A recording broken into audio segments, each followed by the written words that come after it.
Shalom pemirsa, kita berjumpa lagi di acara Zona Mujizat. Menjalani panggilan Tuhan sejak dari usia muda bukan berarti tanpa rintangan dan tantangan.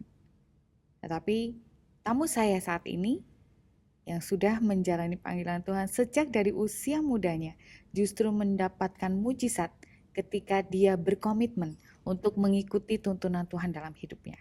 Kita akan langsung ngobrol dengan James Richmond Kusianto. Halo James. Halo Mamski. Ya udah biasa ketemu, panggilnya Mamski ya. Betul sekali. Nanti pemirsa bingung nih ada apa, Ada apa gitu ini? ya. Gitu. Gimana nih kabarnya hari ini? Puji Tuhan, sangat luar biasa. Masih sibuk seperti biasanya. biasa. Betul sekali, hanya ganti agenda aja sibuknya. Jadi kirain gitu. kalau sibuk tuh menjelang Natal aja, ternyata enggak sekarang. Tiap Setiap hari bulan, sibuk. betul. Hanya Oke. ganti topik begitu. Nah, kita mau ngobrol ini. Tadi James cerita kalau di usia kecil itu sudah mulai ngerti ya, sudah mulai memahami, oh ini panggilan Tuhan gitu. Jadi ceritanya gimana? Oke, langsung aja dari awalnya. Dari awal nih. Panggilan Tuhan itu datang bukan saat SMA, SMP, SD, tapi pas TK. TK. Betul sekali. Oke, jadi Jadi gimana? waktu itu ceritanya ketika TK kan biasa ya kita ditanyain sama Bapak Ibu guru mau cita-citanya apa. Langsung aja tuh yang keluar pendeta gitu. Tapi bagi orang tua, bagi waktu itu Bapak Ibu guru ya paling dia cuma ikut-ikut aja. Sekedar atau anak-anak betul yang sekali lihat menjawab pendeta pertanyaan. ini suka jadi dia pingin aja gitu. Tapi sering berjalannya waktu TK tetap ditanya pendeta, SD kelas 1, kelas 2, 3, 4, 5, 6 enggak berubah. Karena kan teman-teman waktu Konsisten itu ya betul ternyata sekali. ya. Kan wajarnya tuh kalau anak-anak SD ya paling mau jadi dokter kah, insinyur kah dan lain-lain. Bahkan sempat ditanya teman-teman SD guru juga di SD, kok nggak yang lain kenapa? Tapi selalu jawabannya ya karena mau jadi pendeta, udah sesimpel itu. Tapi pada Karena saat itu waktu belum tahu kan belum alasannya apa. terlalu jelas ngertinya kayak Cuma namanya pengen anak-anak, jadi betul. pendeta Udah waktu itu. kayak apa ya, rasanya sesimpel seperti ini sih. Mau ganti cita-cita tuh nggak enak. Udah gitu waktu itu ngertinya. Oh gitu ya. Betul, mau ganti ngomong misal. Karena padahal aku juga suka gambar kan, suka apa. Misal mau ngomong arsitek itu kayak nggak enak aja di hati kayak bukan. iya, gitu. bukan, ada warningnya gitu, hayo. Semacam itulah. Akhirnya berjalannya waktu, tapi waktu pingin jadi pendeta ini pun juga nggak mulus-mulus aja. Sebetulnya waktu dari TK tuh mengidap, Tuhan izinkan mengidap penyakit asma. Punya penyakit yang asma. bisa dikatakan lumayan parah juga ya. Separah apa? Separah apa? Nah ini dia. 2 hari sekali langganan. Udah jadi langganan nih. 2 hari sekali langganan. Langganan apa nih? Nah separahnya itu adalah 2 hari sekali langganan di salah satu rumah sakit di kota Solo ini. Untuk kalau kita bisa secara sederhana ya, apa itu pakai alat oksigen di rumah Diuapin sakit. itu. Betul sekali. Nebu gitu istilahnya. Betul. Jadi pakai alat itu 2 hari sekali 2 pasti. hari sekali. Ya, ke UGD salah satu rumah sakit di Cukup Solo sering sini. ya. Sering sekali. Kalau 2 hari sekali serius berarti dong. Ya, dan itu kambuhnya tuh kayak aneh gitu sih, maksudnya biasa orang kan karena kecapean ya. Kalau saya itu nggak capek pun, cuma tidur aja tiba-tiba langsung yang nggak bisa nafas gitu. Jadi sesak nafas. Betul, sesak nafas dan seperti biasa bikin panik satu rumah. Iya pasti, waktu itu masih TK kan ya? Ya, dari TK, SD begitu terus. Anak-anak itu biasanya kan orang tua pasti berpikir anak-anak itu dengan sakit yang sama seperti orang tua kan merasa lebih sakit gitu. Betul. Gitu waktu itu. Terus setelah itu?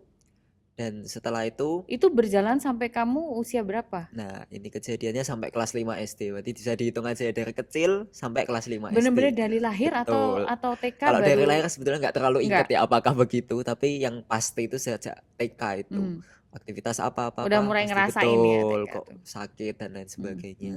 Nah, sampai suatu titik ini kambuh terus sampai kelas 5 SD. Seperti biasa dibawa sama orang tua ke rumah sakit waktu itu dengan kondisi ya lemah, pakai alat itu, ada dokter.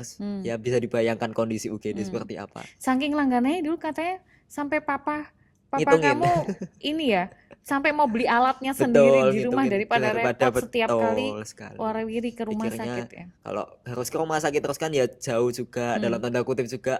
Ya kalau masih sempat dan lain sebagainya. Akhirnya berpikiran sebetulnya Dan mau seringkali beli. pas tidur itu, jadi Pas malam-malam tidur, kan. iya. Jadi kan agak bahaya juga Jadi itu sebetulnya kok langsung pas malam-malam tidur. langsung dibawa ke rumah sakit. Betul, subuh-subuh itu biasanya. Subuh. Kayak suatu titik itu tadi di Kelas kelas 5 5 SD, SD. akhirnya apa yang terjadi? Akhirnya yang terjadi di situ polosnya anak kecil ya, cuma nanya Tuhan sama Tuhan waktu itu, tapi bukan dengan sikap yang berdoa lipat tangan, itu sebetulnya enggak, karena kan di Sekedar rumah kayak sakit. nanya. Betul, sebenarnya nanya dalam hati seperti ini sih waktu itu nanyanya, Tuhan katanya mau dipakai jadi pendeta, jadi hamba Tuhan, tapi kalau dengan kondisi seperti ini masa bisa sih, apakah memungkinkan, masa lagi pelayanan dan lain-lain, masa seperti ini tiba-tiba terus. sesat Betul gitu. Dan di situ seperti bernasar ya, tapi versi anak kecil ya tentunya. Bikin Tuhan janji Yesus sama betul Tuhan. janji kalau Tuhan mau sembuhkan, aku pasti jadi pendeta. Apa yang maunya Tuhan tak lakuin, apa yang jadi kesenangannya Tuhan aku harus jadikan, itu juga kesenanganku nih. Gitu. Akhirnya semenjak kata-kata sederhana itu saya lontarkan, karena akhirnya pulang ya. Seperti biasa, nggak ada yang terjadi langsung ada apa tuh, enggak. Jalan hari sekolah seperti biasa. Terus di 2 hari setelahnya, jadi kayak papa tuh udah mewanti-wanti sebetulnya. Karena udah dihitung Udah ya, setiap 2 hari betul. Pasti kembali lagi ke rumah sakit tersebut.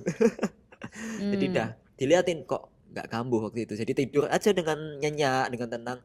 Paginya juga awalnya aku belum sadar ya, belum sadar juga. Ya kayak biasa aja, hidup seperti biasa, sekolah dan lain-lain.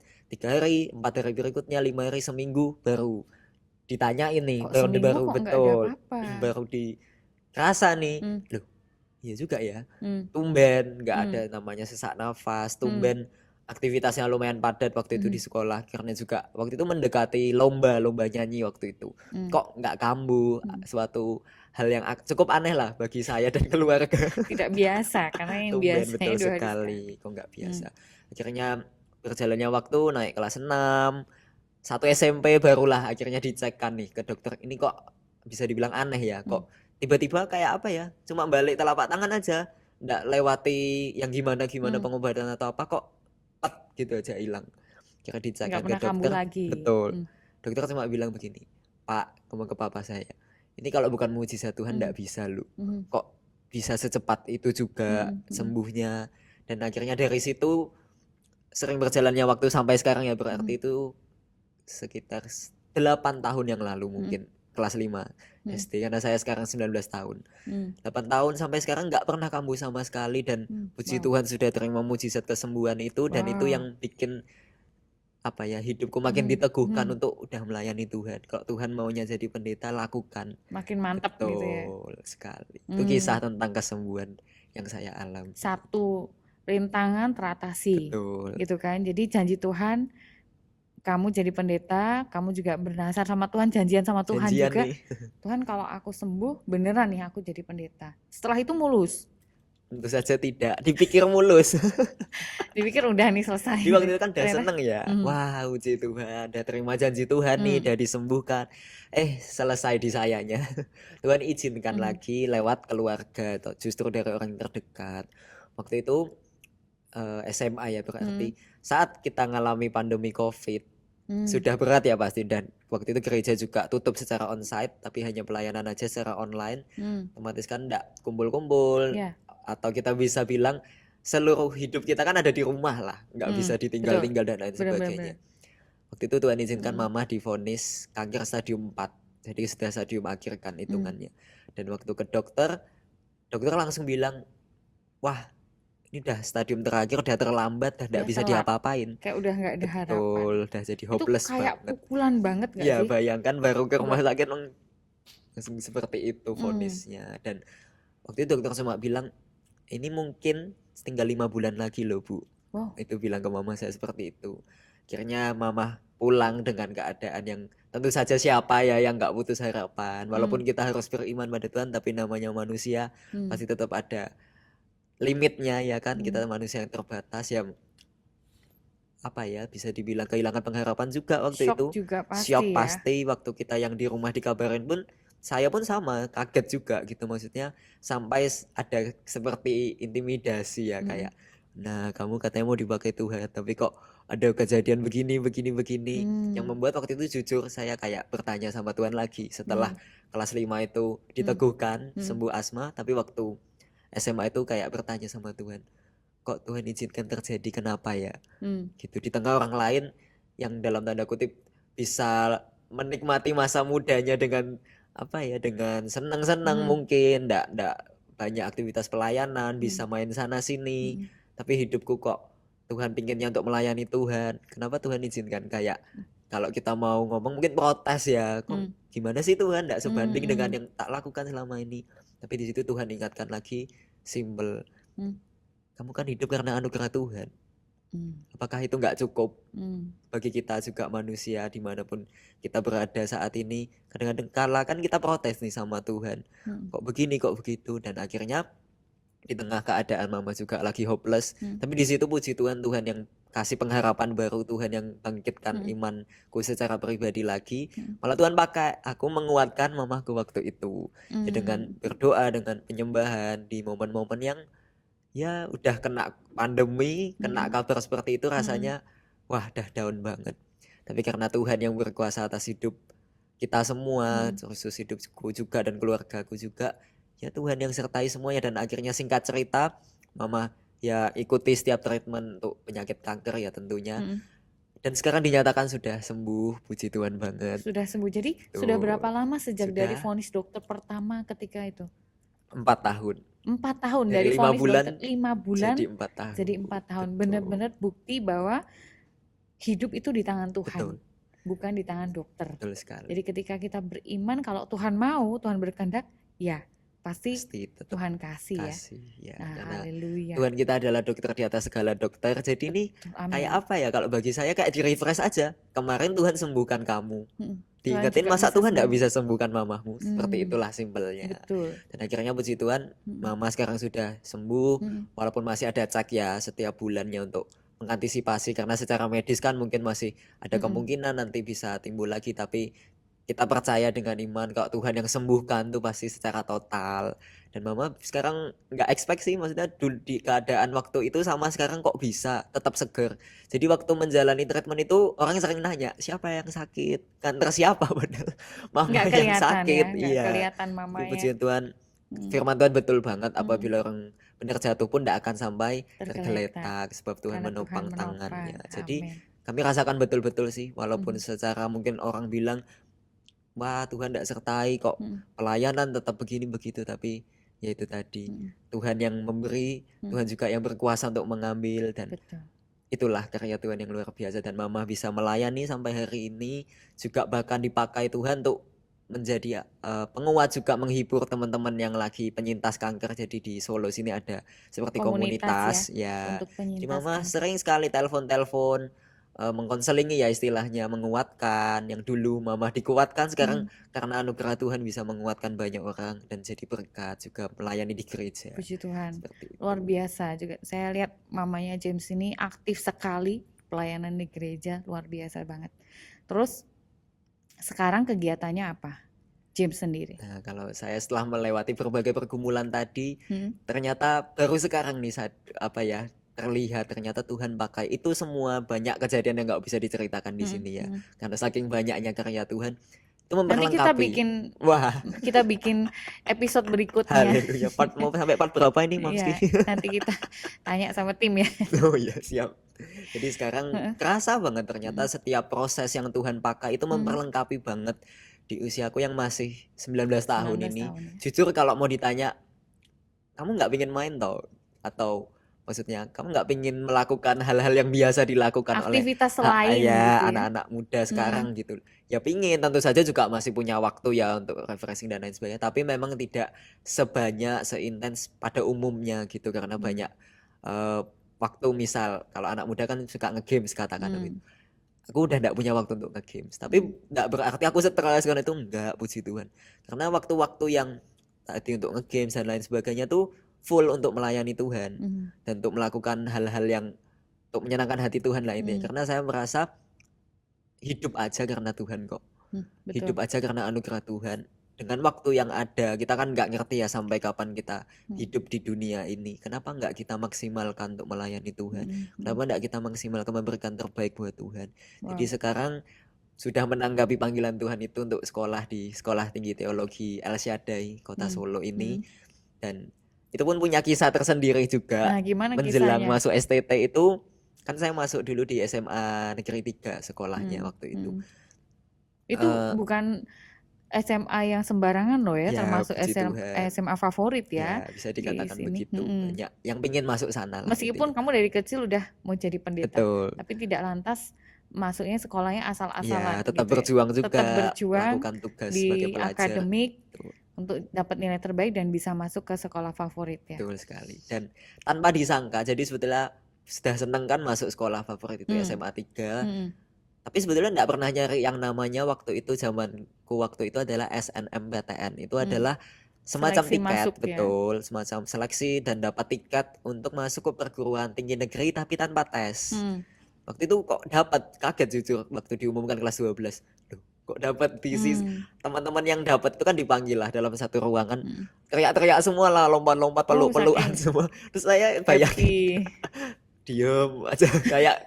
Jadi teman-teman yang lain kayak wow ya gitu karena ya. setimpal sebanding dengan yang mereka perjuangkan. Karena memang mereka kelas berjuang ya sampai malam. Wah udahlah, kalau dulu bahasanya ambis begitulah, ambis banget, punya sampai ambisi ya, ambisi mengejar itu. Dan saya lihat teman-teman yang nggak dapat benar-benar yang nangis karena kan mereka mungkin bingung pengen ya gimana ya, iya udah mengejar ini kok nggak dapat. Tapi di situ waktu ya puji Tuhan oleh anugerah Tuhan aja aku dapat itu kayak jadi apa, pertanyaan maksudnya adalah diuji lah gitu.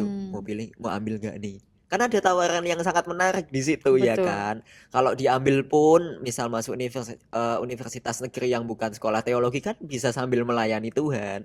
Itu juga yang sempat papa bilang kan bisa toh diambil tapi sambil melayani Tuhan kan nggak apa-apa. Tapi di situ Tuhan malah pakai, ya itulah bukti bahwa Tuhan bisa pakai semua orang tanpa memandang siapa saja. Iya. Saya punya teman di sekolah yang sudah percaya Tuhan Yesus juga tapi nggak pernah ke gereja. Sebetulnya dia adalah orang yang bisa dikatakan bukan yang rohani gitu, enggak. Hidupnya ya istilahnya biasa betul, enggak yang pakai firman Tuhan dan lain sebagainya. Tapi dia di situ bisa-bisanya bilang, ya ini Tuhan uji kamu James, mau pilih yang mana, tawaran dunia atau tawarannya Tuhan sejak kamu TK itu, sejak panggilan Tuhan.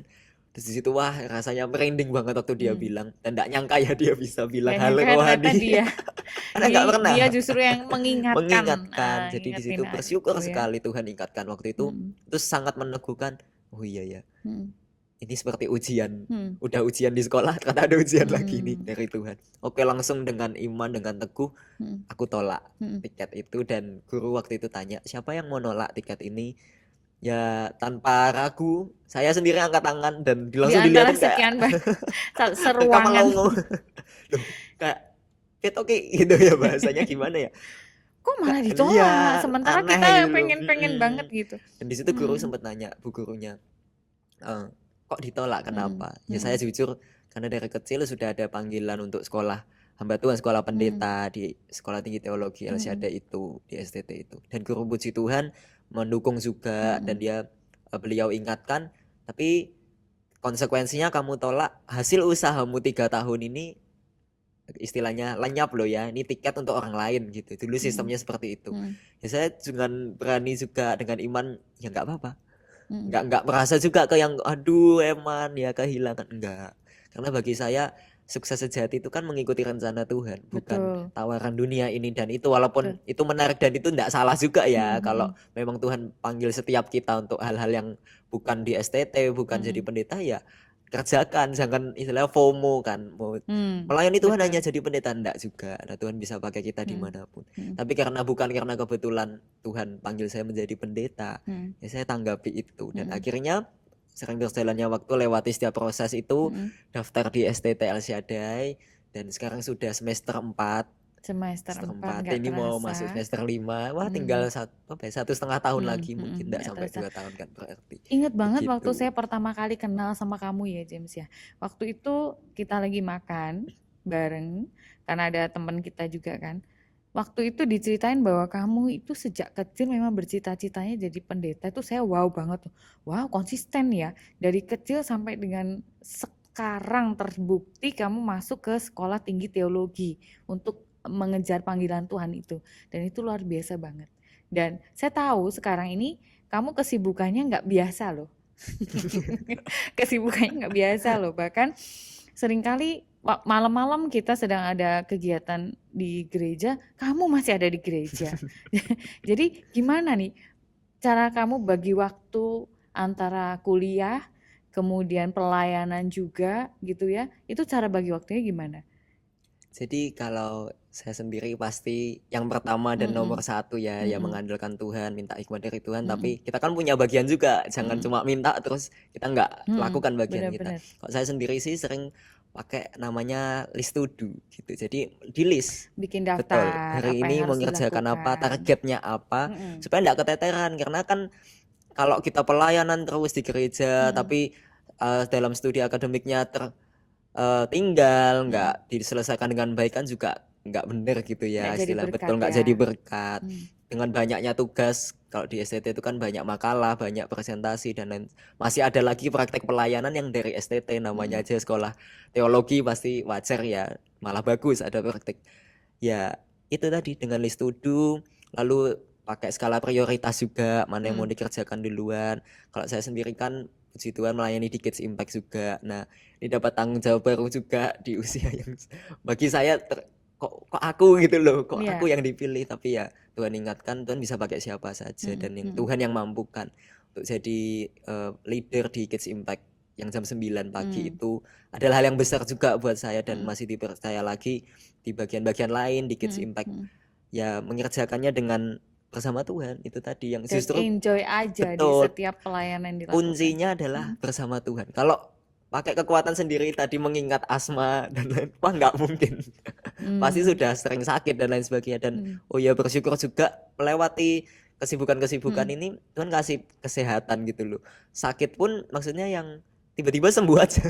Karena bener ya kata Alkitab, hati yang gembira adalah obat yang manjur. Ketika kita lakukan dengan tadi kata Mamski, enjoy dengan sukacita, ternyata itu jadi kekuatan yang baru dari Tuhan, tidak pakai kekuatan kita manusia. Dan tadi untuk mengatur waktu itu, yaitu tadi dengan kita skala prioritas, dengan kita buat daftar yang mau kita lakukan, itu sangat membantu. Jadi ini siapa tahu bisa jadi berkat juga, jadi tips buat saudara-saudari semua yang bingung mungkin kok kepontalan ya ini, yaitu kita bisa buat hal sederhananya seperti itu. Dan puji Tuhan melewati semuanya dan bisa berjalan dengan baik dan berjalan dengan lancar, semua karena anugerah Tuhan. Wow, luar biasa. Umur 19 tahun udah punya pacar belum? Kalau saya sendiri sih ini terserah ya, ini kalau saya. Kalau mungkin teman-teman kan wajar ya Mamski ya, 19 tahun udah pacar gitu, nggak apa-apa dan nggak dosa juga kan, nggak salah selama juga. bener ya, selama hidup pacarannya dalam kekudusan sesuai firman Tuhan. Tapi kalau saya apa ya, berkomitmen dan sudah janji sama Tuhan, nanti waduh dibocorin nih. Nanti ada waktunya. Nanti ada waktunya di usia titik. Ya udah nggak apa-apa. Di usia 25-an baru mau fokus untuk kayak pacaran gitu. Karena apa? Karena mau fokus dulu. Istilahnya kalau saya tuh bangun pondasinya dulu. Biar nanti di usia itu sudah settle kan. Dapat pasangan yang bisa melengkapi di situ. Jadi nggak, kalau sekarang apa istilahnya? Bucin-bucin dulu. Enggak dulu. Nantilah gitu enggak ya. dulu ya. Jadi sekarang dan puji Tuhan sih karena enggak fokus ke sana dulu, bisa lebih fokus, bisa menggali nih apa maunya Tuhan kemana toh. Iya, ya. betul di studi. Jadi nanti kelak saat sudah waktunya bisa berjalan dengan baik, berjalan dengan lancar tanpa yaitu tadi mengganggu fokus kita untuk mengerjakan, menanggapi panggilan Tuhan. Jadi studi di STT ini saya pakai sungguh-sungguh dulu untuk betul-betul belajar itu bersama Tuhan. Terus ada biasanya nih sering, karena kan James kan sering renungan, doa gitu kan. Ada nggak rema khusus atau ayat Alkitab yang jadi kekuatan buat James sendiri? Kalau saya ini dari SD dapatnya. Dari SD? Dari SD sampai sekarang. Ada di Matius 6 ayat 33 sih. Itu isinya adalah tetapi carilah dahulu kerajaan Allah dan kebenarannya, maka semuanya itu akan ditambahkan kepadamu. Yang artinya itu saya pegang betul-betul banget. Untuk kita mencari semuanya itu kan dikatakan di situ ya. Entah itu kesuksesan kan, entah itu kebahagiaan, sukacita dan lain sebagainya yang kita manusia cari. Cari dulu nih apa maunya Tuhan. Cari dulu apa panggilan Tuhan. Karena hidup kita kan untuk Tuhan.